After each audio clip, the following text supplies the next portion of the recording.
प्रिय भक्तों, आज चैत्र पूर्णिमा का दिन आपके दुखों को दूर कर परिवार में खुशहाली लाता है, क्योंकि चैत्र पूर्णिमा के दिन आस्था और भक्ति अपने चरम सीमा पर होती है। यह वही शुभ दिन है जब संकट मोचन भक्तों के रक्षक हनुमान जी का जन्म हुआ था। इस दिन भगवान विष्णु माता लक्ष्मी की आराधना करने से जीवन में सुख, शांति और समृद्धि का वास होता है। वही पूर्ण चंद्रमा अपनी 16 कलाओं से धरती को अमृतमय कर देते हैं, और यही वह रात्रि है जब श्री कृष्ण जी ने गोपियों संग महारास रचाए थे। साथ ही शिव पार्वती जी की पूजा इस दिन विशेष फलदायी मानी जाती है, जिससे सुहागिन स्त्रियों को अखंड सौभाग्य की प्राप्ति होती है।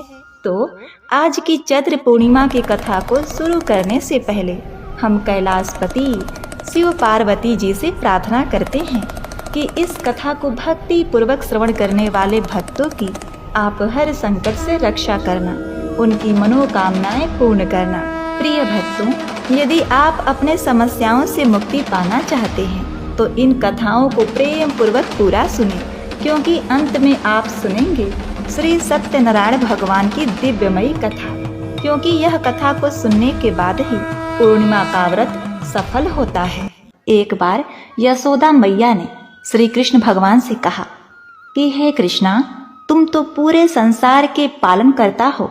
आज तुम मुझे कोई ऐसा व्रत बताओ जिसे करने से किसी भी स्त्री को विधवा होने का भय न रहे तथा इससे मनुष्य की सभी मनोकामनाएं पूर्ण हो। श्री कृष्ण बोलते हैं, माता, आपने बहुत ही सुंदर प्रश्न पूछा है। मैं आपको इसके बारे में विस्तार पूर्वक बताता हूँ। सौभाग्य प्राप्ति के लिए महिलाओं को 32 पूर्णमासियों का व्रत करना चाहिए। इससे उसकी सभी मनोकामनाएं पूर्ण होती हैं और उन्हें सौभाग्यवती होने का आशीष मिलता है। अब मैं आपको इससे जुड़ी हुई कथा सुनाता हूँ। हे माता, इस भूमंडल पर एक अत्यंत प्रसिद्ध राजा चंद्रहास थे। चंद्रहास से पालित अनेक प्रकार के रत्नों से परिपूर्ण कातिका नाम की एक नगरी थी। वहां पर धनेश्वर नाम का एक ब्राह्मण था और उसकी स्त्री अति सुशीला रूपवती थी। दोनों ही उस नगरी में बड़े प्रेम के साथ रहते थे। घर में धन्य धान आदि की कोई कमी नहीं थी, लेकिन उनको एक बहुत बड़ा दुख था कि उनकी कोई संतान नहीं थी। इस कष्ट से वह अत्यंत दुखी रहते थे। एक दिन की बात है, एक बड़ा तपस्वी योगी उस नगरी में आया। वह योगी उस ब्राह्मण के घर को छोड़कर अन्य सभी घरों से भिक्षा लाकर भोजन किया करता था, लेकिन रूपवती से वह भिक्षा नहीं लिया करता था। एक समय वह किसी अन्य घर से भिक्षा लेकर गंगा के किनारे जाकर भिक्षा अन्न को प्रेम पूर्वक खा रहा था। तभी धनेश्वर ने योगी को देखा और अपनी भिक्षा के अनादर से दुखी होकर योगी से बोला, महात्मन, आप सब घरों में भिक्षा लेते हैं, परंतु मेरे घर की भिक्षा कभी भी नहीं लेते। इसका क्या कारण है? योगी ने कहा कि निसंतान के घर की भिक्षा पतितों के अन्न के तुल्य होती है, और जो पतितों का अन्न खाता है वह भी पतित ही हो जाता है। चूंकि तुम निसंतान हो, अतः पतित हो जाने के भय से मैं तुम्हारे घर की भिक्षा नहीं लेता हूँ। धनेश्वर यह बात सुनकर अपने मन में बहुत दुखी हुआ और हाथ जोड़कर योगी के पैरों पर गिर पड़ा तथा आदर भाव से कहने लगा, हे महाराज, यदि ऐसा ही है तो आप मुझको पुत्र प्राप्ति का उपाय बताइए। आप सर्वज्ञ हैं, मुझ पर अवश्य ही कृपा कीजिए। धन की मेरे घर में कोई कमी नहीं है, परंतु मैं पुत्र न होने के कारण अत्यंत ही दुखी हूँ। आप मेरे इस कारण का हरण करें, आप सामर्थ्यवान हैं। यह सुनकर योगी कहते हैं, हे ब्राह्मण, तुम चंडी देवी की आराधना करो। अब क्या था, घर आकर उसने अपनी स्त्री से सब वृत्तांत कहा और स्वयं तप के निमित्त वन में चला गया। वन में जाकर उसने चंडी देवी की उपासना की और उपवास किया। चंडी देवी ने 16वें दिन उसको स्वप्न में दर्शन दिया और कहा, हे धनेश्वर, तुझे पुत्र होगा, परंतु वह 16 वर्ष की आयु में ही मृत्यु को प्राप्त हो जाएगा। यदि तुम दोनों पति पत्नी 32 पूर्णमासियों का व्रत करो, 32 पूर्णमासियों का व्रत विधि पूर्वक करोगे तो वह दीर्घ आयु होगा।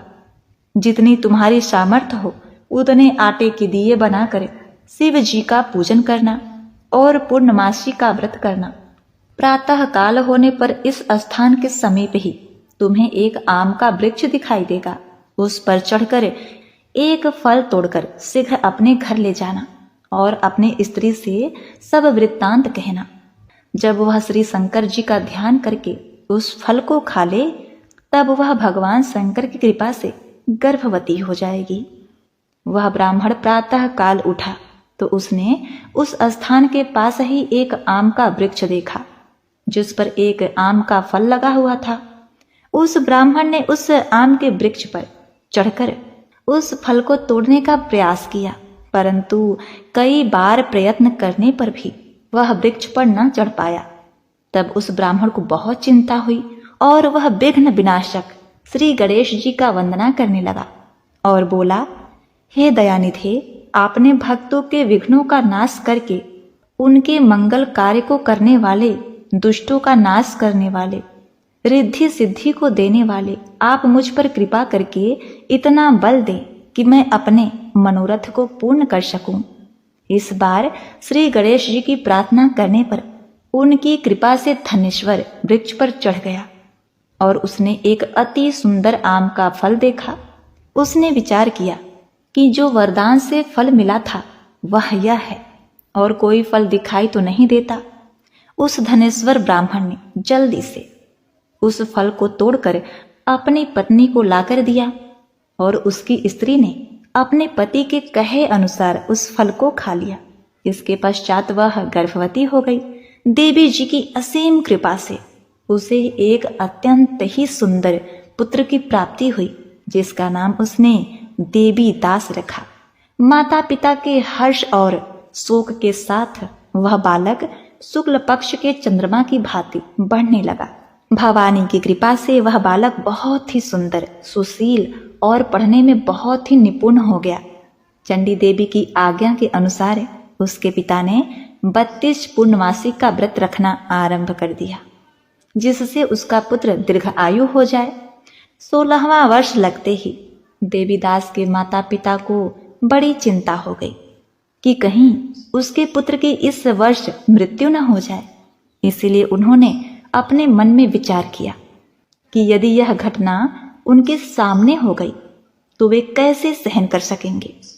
उन्होंने देवीदास के मामा को बुलाया और कहा कि हमारी इच्छा है कि देवीदास 1 वर्ष तक काशी में जाकर विद्या का अध्ययन करे और हम उसको अकेला भी नहीं छोड़ना चाहते, इसीलिए साथ में तुम चले जाओ और 1 वर्ष के पश्चात इसको वापस लौटा लाना। प्रिय भक्तगण, सब प्रबंध करके उसके माता पिता ने काशी जाने के लिए देवीदास को एक घोड़े पर बैठाकर उसके मामा को उसके साथ विदा कर दिया।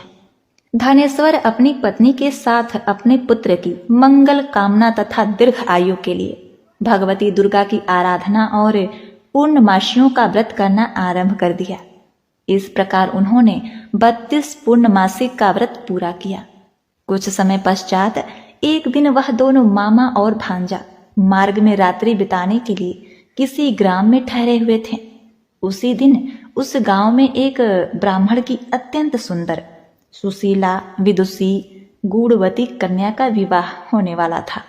जिस धर्मशाला के अंदर वर और उसकी बारात ठहरी हुई थी, उसी धर्मशाला में देवीदास और उसके मामा भी ठहरे थे। संयोगवश कन्या को तेल आदि चढ़ाकर मंडप आदि का कृत्य किया गया, लेकिन लग्न के समय वर को मिर्गी का दौरा पड़ गया। इस कारण वर के पिता ने अपने कुटुंब से परामर्श करके निश्चय किया कि वह देवीदास मेरे पुत्र जैसा ही सुंदर है, मैं उसके साथ ही लग्न कर देता हूँ और बाद में विवाह के अन्य कार्य मेरे लड़के के साथ हो जाएंगे। ऐसा सोचकर उसने देवीदास के मामा से जाकर बोला कि तुम थोड़ी देर के लिए अपने भांजे को हमें दे दो, जिससे विवाह के लग्न के सारे कार्य सुचारू रूप से हो सके। तब उसका मामा कहने लगा कि जो भी कुछ कन्यादान के समय वर को मिले वह सब हमें दे दिया जाए, तो मेरा भांजा इस बारात का दूल्हा बन जाएगा। यह बात वर के पिता ने स्वीकार कर ली और उसने अपने भांजे को वर बनने के लिए भेज दिया। इसके साथ ही वह विवाह कार्य रात्रि में विधि पूर्वक संपन्न भी हो गया। पत्नी के साथ वह भोजन न कर सका और अपने मन में सोचने लगा कि न जाने कैसी स्त्री होगी। वह एकांत में इसी सोच में पड़ गया तथा उसकी आंखों में आंसू आ गए। तब बधू ने पूछा कि क्या बात है, आप इतने उदास व दुखी क्यों हैं? तब उसने सभी बातें जो वर के पिता व उसके मामा में हुई थी उसको बता दी। तब कन्या कहने लगी कि यह ब्रह्म विवाह के विपरीत कैसे हो सकता है? देव ब्राह्मण अग्नि के सामने मैंने आपको ही अपना पति बनाया है, इसलिए आप ही मेरे पति हैं। मैं आपकी ही पत्नी रहूंगी, किसी अन्य की कदापि नहीं। तब देवीदास ने कहा, ऐसा मत करिए, क्योंकि मेरी आयु बहुत कम है। मेरे पश्चात आपकी क्या गति होगी, इस बात को अच्छी तरह विचार कर लो। परंतु वह दृढ़ विचार वाली स्त्री बोली कि जो आपकी गति होगी वही मेरी गति होगी। हे स्वामी, आप उठिए और भोजन करिए, आप निश्चय ही भूखे होंगे। इसके बाद देवीदास और उसकी पत्नी दोनों ने भोजन किया और शेष रात्रि वे सोते रहे। प्रातः काल देवीदास ने अपनी पत्नी को 3 नगों से जड़ी हुई एक अंगूठी दी, एक रुमाल दिया और बोला, हे प्रिय, इसे लो और संकेत समझकर स्थिर चित्त हो जाओ। मेरा स्मरण और जीवन जानने के लिए एक पुष्प वाटिका बना लो, उसमें सुगंधित वाली एक नव मल्लिका लगा दो, उसको प्रतिदिन जल से सींचा करो और आनंद के साथ खेलो कूदो तथा उत्सव मनाओ। जिस समय और जिस दिन मेरा प्राणांत होगा ये फूल सूख जाएंगे और जब वे फिर से हरे हो जाएं तो जान लेना कि मैं जीवित हूँ। प्रिय भक्तों, यह समझाकर वह वहां से चला गया।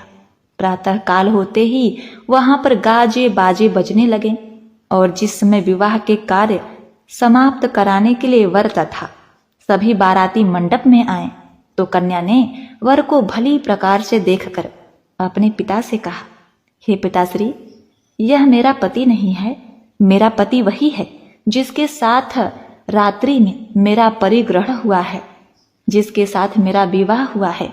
यदि यह वही है तो बताइए कि मैंने इसको क्या दिया। मधुपर्क और कन्यादान के समय जो मैंने भूषण आदि दिए थे उन्हें दिखाए तथा रात में मैंने क्या गुप्त बातें कही वह सब सुनाइए। पिता ने उसके कहे अनुसार वर को बुलाया। कन्या की यह बातें सुनकर वह कहने लगा कि मैं कुछ नहीं जानता। इसके पश्चात लज्जित होकर वहां से चला गया और सारी बारात भी अपमानित होकर वहां से लौट गई। भगवान श्री कृष्ण बोले, हे माता, इस प्रकार देवीदास काशी विद्या अध्ययन के लिए चला गया। जब कुछ समय बीत गया तो काल से प्रेरित होकर एक सर्प रात्रि के समय उसको डसने के लिए वहां आया। उस विषधर के प्रभाव से उसके शयन का स्थान चारों ओर से विष से विषैला हो गया, परंतु व्रत के प्रभाव से उसको काट नहीं पाया, क्योंकि पहले ही उसकी माता ने 32 पूर्णमासी का व्रत किया था। इसके बाद मध्याह्न के समय स्वयं काल वहां आया और उसके शरीर से उसके प्राणों को निकालने का प्रयत्न करने लगा, जिससे वह मूर्छित होकर पृथ्वी पर गिर पड़ा। भगवान की कृपा से उसी समय पार्वती जी के साथ भगवान शंकर वहां आ गए। उसको मूर्छित दशा में देखकर पार्वती जी ने भगवान शंकर से प्रार्थना की, हे प्रभु, इस बालक की माता ने पहले 32 पूर्णमासी का व्रत किया था। इसके प्रभाव से हे भगवान, आप इसको प्राण दान दीजिए। भवानी के कहने पर भक्त वत्सल भगवान शिव ने उसको प्राण दान दे दिया। इस व्रत के प्रभाव से काल को भी पीछे हटना पड़ा और देवीदास स्वस्थ होकर बैठ गया। उधर उसकी स्त्री उसके काल की प्रतीक्षा किया करती थी। जब उसने देखा कि उस पुष्प वाटिका में पत्र पुष्प कुछ भी नहीं रहे तो उसको अत्यंत ही आश्चर्य हुआ और जब वह जैसे ही हरी भरी हो गई तो वह जान गई कि उसके पति जीवित हो गए हैं। यह देखकर वह बहुत ही प्रसन्न हुई और प्रसन्न मन से अपने पिता से कहने लगी कि हे पिताजी, मेरे पति जीवित हैं, आप उनको ढूंढना आरंभ करें। प्रिय भक्तगणों, जब 16वां वर्ष व्यतीत हो गया तो देवीदास भी अपने मामा के साथ काशी से चल दिया। इधर उसके ससुर उसे ढूंढने के लिए अपने घर से जाने ही वाले थे कि दोनों मामा भांजा वहां आ गए। देवीदास को आता देखकर उसका ससुर बड़ी प्रसन्नता के साथ अपने घर ले आया। उसी समय नगर के निवासी भी वहां इकट्ठे हो गए और सबने निश्चय किया कि अवश्य ही इसी बालक के साथ इस कन्या का विवाह हुआ था। प्रिय भक्तों, उस बालक को जब कन्या ने देखा तो पहचान लिया और कहा, यह तो वही है जो संकेत करके गया था। तदुपरांत सभी कहने लगे कि भला हुआ यह आ गया, और सब नगरवासी ने आनंद मनाया। श्री कृष्ण जी कहते हैं कि इस प्रकार धनेश्वर 32 पूर्णमासियों के व्रत के प्रभाव से पुत्रवान हो गया। जो भी स्त्रियां इस व्रत को करती हैं वे जन्म जन्मांतर में वैधव्य का दुख नहीं भोगती और सदैव सौभाग्यवती रहती हैं। यह मेरा वचन है, इसमें कोई संदेह नहीं। यह व्रत पुत्र पौत्र को देने वाला तथा संपूर्ण मनोकामनाओं को पूर्ण करने वाला है। 32 पूर्णमासियों के व्रत करने से व्रती की सब इच्छाएं भगवान शिव जी पूर्ण करते हैं। हे भोलेनाथ, हे माता पार्वती, जैसे आपने देवीदास को जीवित किया, उसे जीवन दान दिया, लंबी उम्र का वरदान दिया, वैसे ही आप अपने सभी भक्तों का कल्याण करना, उन्हें लंबी उम्र का वरदान देना, सुहागिनों का सुहाग अटल रखना। प्रिय भक्तगणों, पूर्णिमा व्रत कथा को पूर्ण करने के लिए आइए अब श्रवण करते हैं श्री सत्यनारायण भगवान की दिव्यमयी कथा। प्रेम से बोलिए श्री सत्यनारायण भगवान की जय। प्रिय भक्तगणों, आज मैं आपको श्री सत्यनारायण भगवान की पावन कथा सुनाने जा रही हूँ, जो इस घोर कलयुग में कष्टों के अथाह सागर से पार उतारने वाली कथा है। सत्यनारायण भगवान की कथा, इसको सुनने मात्र से जीवन के समस्त कष्ट दूर हो जाते हैं, अनेकों पापों से मुक्ति मिल जाती है। घर में धन्य धान की कभी कमी नहीं होती, घर के आंगन में किलकारियां गूंजने लगती हैं। यदि कष्टों से छुटकारा चाहते हैं तो भगवान श्री सत्यनारायण की कथा का श्रवण करें, जो स्कंद पुराण के रेवा खंड में वर्णित है, जिसमें 5 अध्याय और प्रत्येक अध्याय में 5 दिव्यमयी दुर्लभ कथाएं हैं, जिसे बीच में छोड़े बिना अंत तक जरूर सुने। श्री सत्यनारायण भगवान की इस कथा को सुनने वाले भक्तों की मनोकामनाएं पूर्ण हो। ओम श्री गम गणपते नमः। व्यास जी ने कहा, एक समय की बात है, नैमिषारण्य तीर्थ में सौनक आदि 88,000 ऋषियों ने पुराणवेत्ता श्री सूत जी से पूछा, हे सूत जी, इस कलयुग में वेद विद्या रहित मनुष्यों को प्रभु भक्ति किस प्रकार मिलेगी तथा उनका उद्धार कैसे होगा? हे मुनि श्रेष्ठ, कोई ऐसा व्रत अथवा तप कहिए जिसके करने से थोड़े ही समय में पुण्य प्राप्त हो तथा मनोवांछित फल भी मिले। हमारी प्रबल इच्छा है कि हम ऐसी कथा सुने।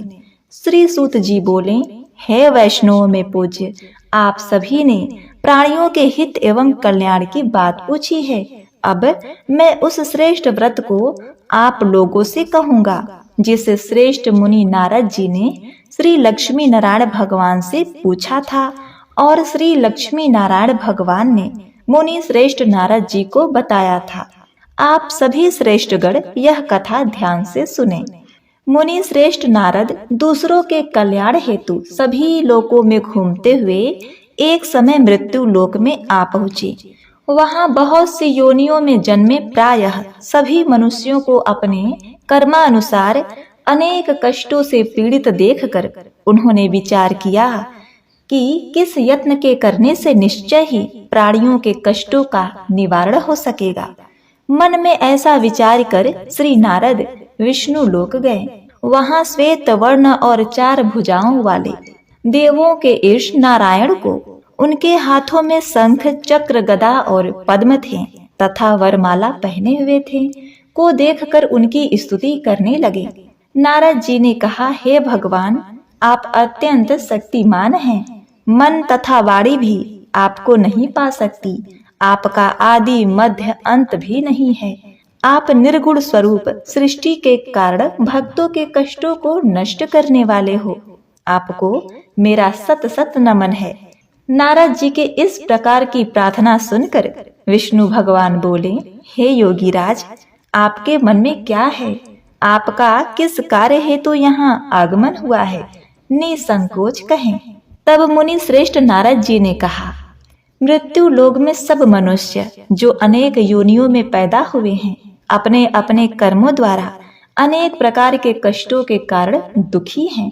हे स्वामी, यदि आप मुझ पर दया रखते हैं तो बताइए, उन मनुष्यों के सब कष्ट थोड़े ही प्रयत्न से किस प्रकार दूर हो सकते हैं?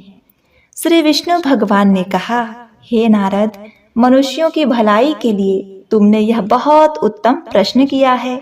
जिस व्रत के करने से मनुष्य मोह से छूट जाता है, वह व्रत मैं तुमसे कहता हूँ, सुनो।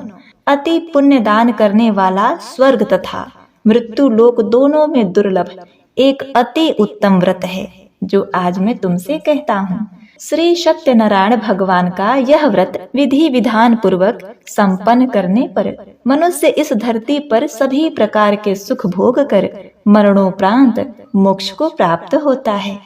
श्री विष्णु भगवान के ऐसे वचन सुनकर नारद मुनि बोले, हे भगवान, उस व्रत का विधान क्या है? फल क्या है?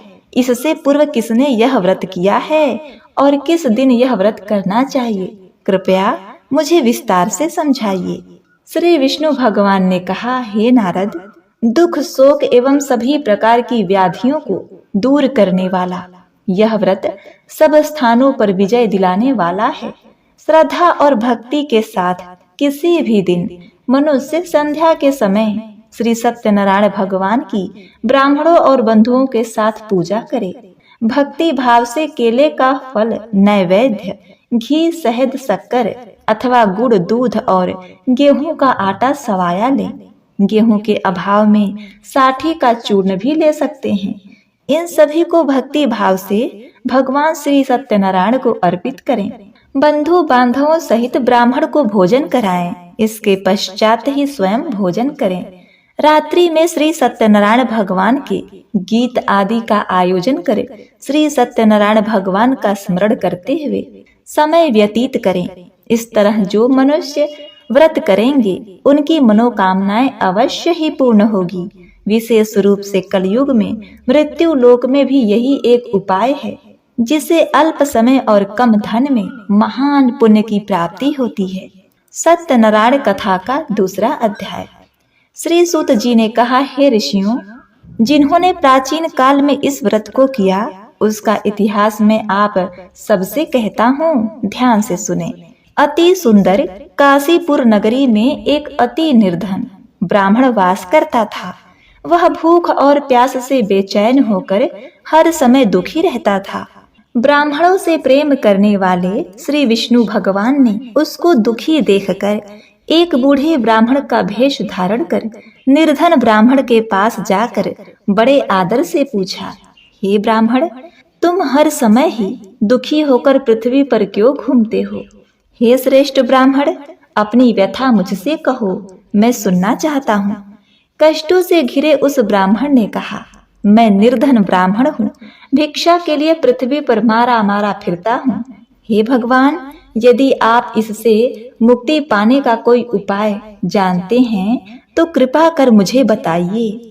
बूढ़े ब्राह्मण का रूप धारण किए हुए श्री विष्णु भगवान तब बोले, हे ब्राह्मण, श्री सत्यनारायण भगवान मनोवांछित फल देने वाले हैं, इसीलिए तुम उनका विधि पूर्वक पूजन करो, जिनके करने से मनुष्य सब दुखों से मुक्त हो जाता है।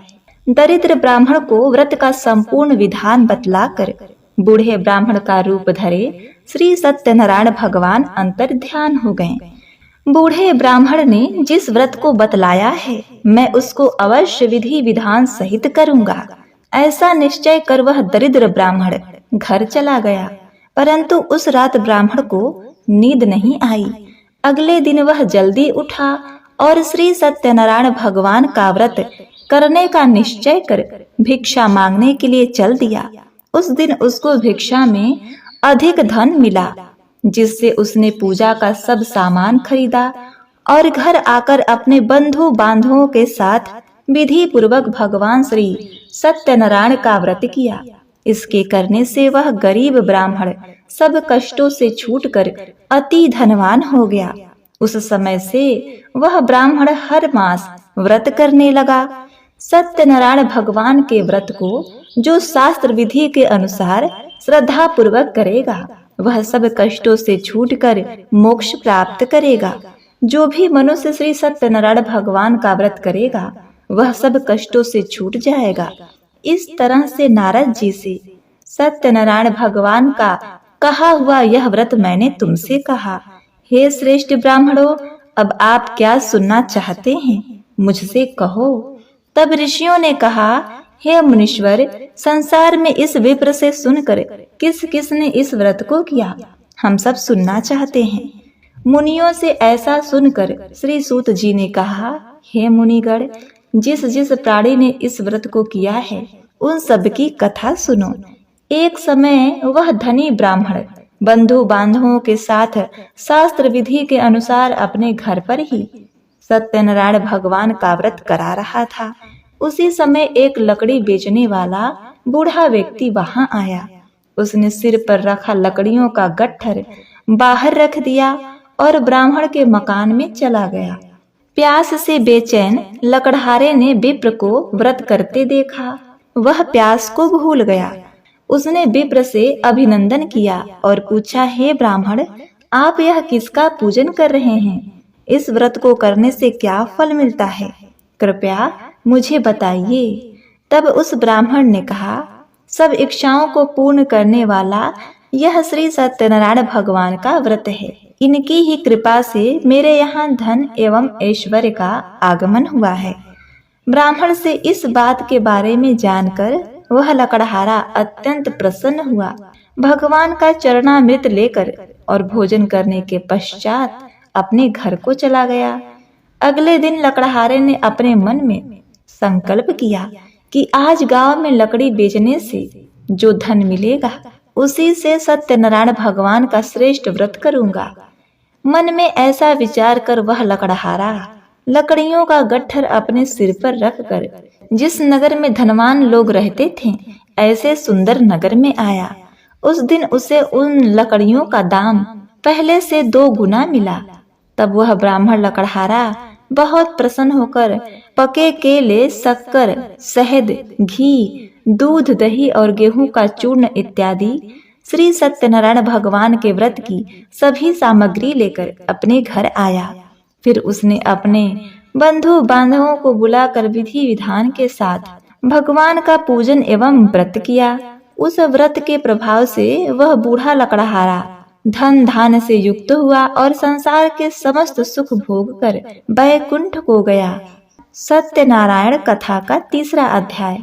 श्री सूत जी बोले, हे श्रेष्ठ मुनियों, अब मैं आगे की एक कथा कहता हूँ। प्राचीन काल में उल्का मुख नाम का एक महान ज्ञानी राजा था। वह जितेंद्रिय और सत्यवक्ता था। प्रतिदिन मंदिरों में जाता तथा गरीबों को धन देकर उनके दुख को दूर करता था। उसकी पत्नी कमल के समान सुंदर मुख वाली और सती साध्वी थी। एक दिन भद्रशिला नदी के तट पर वे दोनों विधि विधान सहित श्री सत्यनारायण भगवान का व्रत कर रहे थे। उस समय वहां साधु नामक एक वैश्य आया। उसके पास व्यापार के लिए बहुत सा धन था। वह वैश्य नाव को नदी किनारे पर ठहरा कर राजा के पास आया और राजा को व्रत करते हुए देखकर उनसे विनम्र पूर्वक पूछा, हे राजन, यह आप क्या कर रहे हैं? मेरी सुनने की इच्छा है, कृपया आप मुझे भी समझाइए। राजा उल्का मुख ने कहा, हे साधु वैश्य, मैं अपने बांधु बांधवों के साथ पुत्र की प्राप्ति के लिए श्री सत्यनारायण भगवान का व्रत व पूजन कर रहा हूँ। राजा के वचन सुनकर साधु नामक वैश्य ने आदर से कहा, हे राजन, मुझे भी इसका संपूर्ण विधि विधान बतलाइए। मैं भी आपके कहे अनुसार इस व्रत को करूंगा। मेरी भी कोई संतान नहीं है। मुझे विश्वास है कि इस उत्तम व्रत को करने से अवश्य ही मुझे भी संतान होगी। राजा से व्रत के सब विधान सुन व्यापार से निवृत्त हो वह वैश्य सुख पूर्वक अपने घर आया। उसने अपने पत्नी को संतान देने वाले उस व्रत के विषय में सुनाया और प्रण किया कि जब मेरी संतान होगी तब मैं इस व्रत को करूंगा। वैश्य ने यह वचन अपनी पत्नी लीलावती से भी कहे। एक दिन उसकी पत्नी लीलावती भी श्री सत्यनारायण भगवान की कृपा से गर्भवती हो गई। 10वें महीने में उसने एक अति सुंदर कन्या को जन्म दिया। दिनों दिन वह कन्या इस तरह बढ़ने लगी जैसे शुक्ल पक्ष का चंद्रमा बढ़ता है। कन्या का नाम उसने कलावती रखा। तब लीलावती ने मीठे शब्दों में अपने पति को याद दिलाया कि हे स्वामी, आपने जो भगवान का व्रत करने का संकल्प लिया था अब आप उसे पूरा कीजिए। साधु वैश्य ने कहा, हे प्रिय, मैं कलावती के विवाह पर इस व्रत को करूंगा। इस प्रकार अपने पत्नी को आश्वासन दे वह व्यापार करने विदेश चला गया। लौटने पर साधु ने जब नगर में सखियों के साथ अपनी वयस्क होती पुत्री को खेलते देखा तो उसे उसके विवाह की चिंता हुई। तब उसने एक दूत को बुलाकर कहा कि उसकी पुत्री के लिए कोई सुयोग्य वर देखकर लाए। दूत साधु नामक वैश्य की आज्ञा पाकर कंचन नगर में पहुंचा और देखभाल कर वैश्य की कन्या के लिए एक सुयोग्य वर्णिक पुत्र को ले आया। उस सुयोग्य लड़के के साथ साधु नामक वैश्य ने अपने बंधु बांधवों सहित प्रसन्नचित्त होकर अपनी पुत्री का विवाह कर दिया। दुर्भाग्य से वह विवाह के समय भी सत्यनारायण भगवान का व्रत करना भूल गया। इस पर श्री सत्यनारायण भगवान अत्यंत क्रोधित हो गए। उन्होंने वैश्य को श्राप दिया कि तुम्हें दारुण दुख प्राप्त होगा और फिर अपने कार्य में कुशल वह वैश्य अपने दामाद सहित नावों का बेड़ा लेकर व्यापार करने के लिए सागर के समीप स्थित रत्नसारपुर नगर में गया। रत्नसारपुर पर चंद्रकेतु नामक राजा राज्य करता था। दोनों ससुर जमाई चंद्रकेतु राजा के उस नगर में व्यापार करने लगे। एक दिन भगवान श्री सत्यनारायण की माया से प्रेरित एक चोर राजा चंद्रकेतु का धन चुराकर भाग रहा था।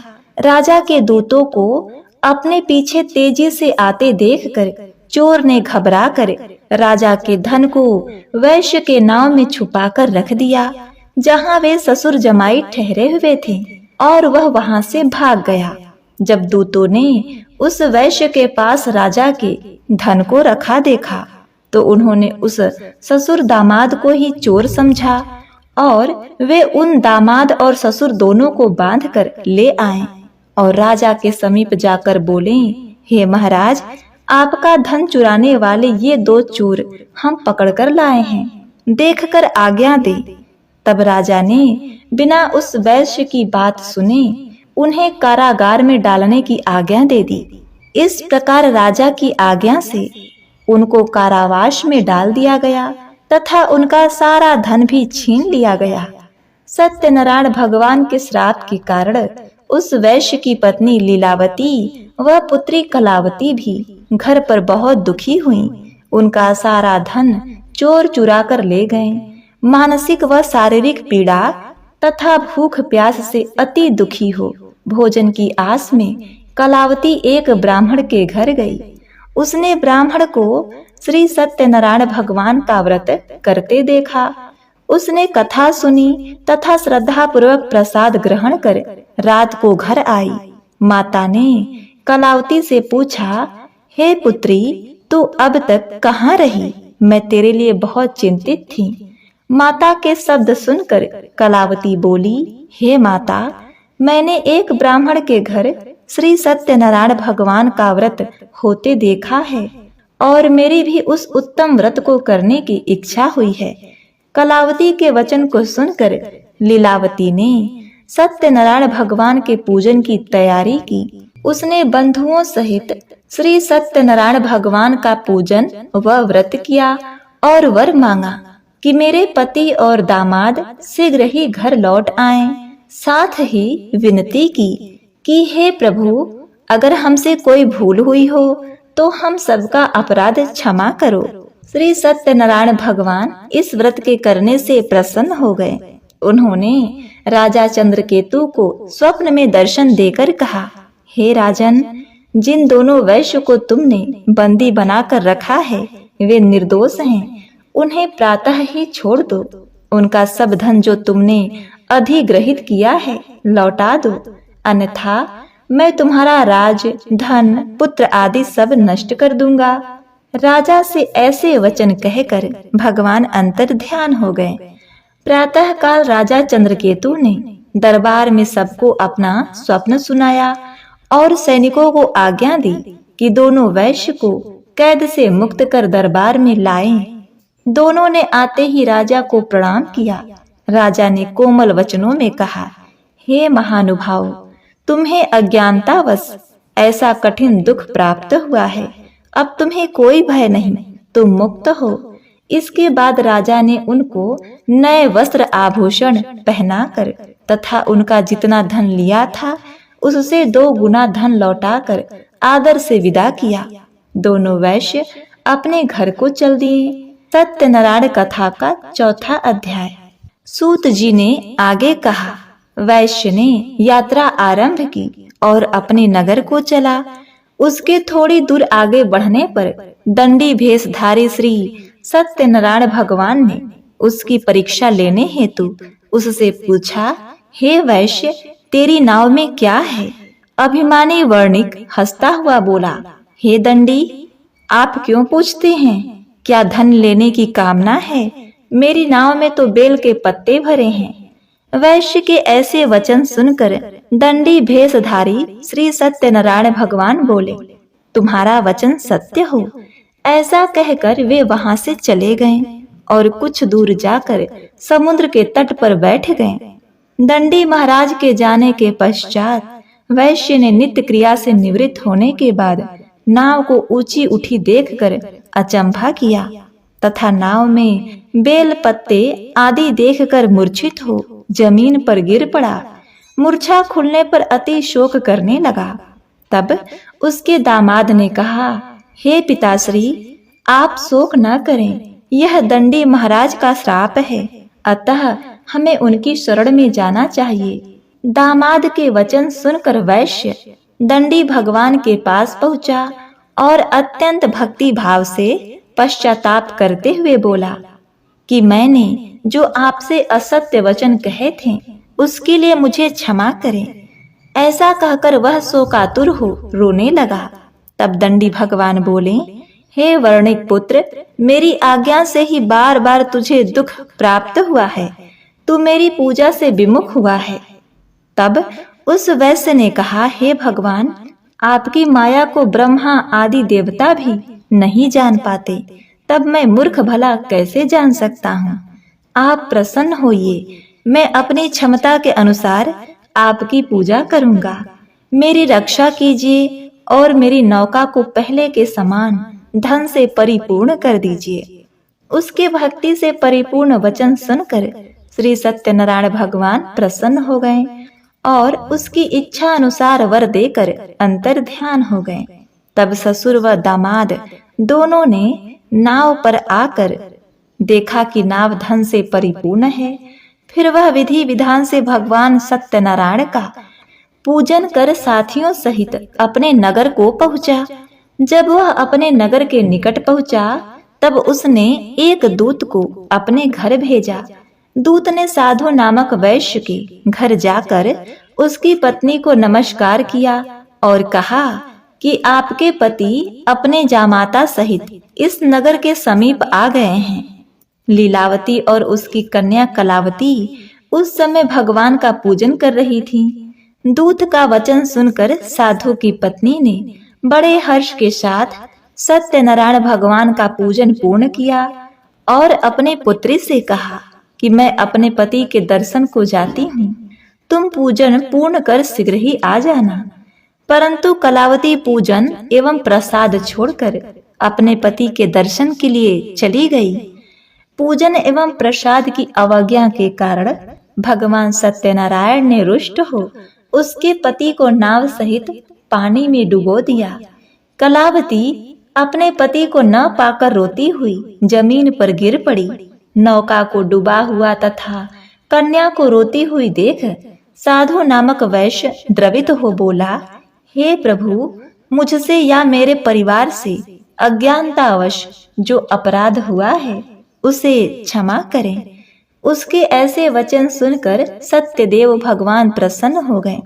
आकाशवाणी हुई, हे वैश्य, तेरी पुत्री मेरा प्रसाद छोड़कर आई है, इसीलिए इसका पति अदृश्य हुआ है। यदि वह घर जाकर प्रसाद ग्रहण करके लौटे तो इसको इसका पति अवश्य मिलेगा। आकाशवाणी सुनकर कलावती ने घर पहुंचकर प्रसाद ग्रहण किया और फिर आकर अपने पति को पूर्व रूप में पाकर वह अति प्रसन्न हुई तथा अपने पति के दर्शन किए। तत्पश्चात साधु वैश्य ने वहीं बंधु बांधवों सहित सत्यदेव का विधि पूर्वक पूजन किया। वह इस लोक के सभी प्रकार के सुख भोग कर अंत में मोक्ष को प्राप्त हुए। सत्यनारायण कथा का 5वां अध्याय। श्री सूत जी ने कहा, हे ऋषियों, मैं एक और भी कथा कहता हूँ, उसे भी सुनो। प्रजा पालन में लीन तुंगध्वज नाम का एक राजा था। उसने भगवान सत्यदेव का प्रसाद त्याग कर बहुत दुख पाया। एक समय राजा वन में वन्य पशुओं को मारकर बड़ के पेड़ के नीचे आया। वहां उसने ग्वालों की भक्ति भाव से बंधु बांधवों सहित श्री सत्यनारायण का पूजन करते देखा। परंतु राजा देखकर भी अभिमानवश न तो वहां गया न ही सत्यनारायण भगवान को नमस्कार किया। और जब ग्वालों ने भगवान का प्रसाद उसके सामने रखा तो वह प्रसाद त्याग कर अपने नगर को चला गया। नगर में पहुंचकर उसने देखा कि उसका सब कुछ नष्ट हो गया है। वह समझ गया कि यह सब सत्यनारायण भगवान ने किया है। तब वह उसी स्थान पर वापस आया और ग्वालों के समीप गया और विधि पूर्वक पूजन कर प्रसाद खाया।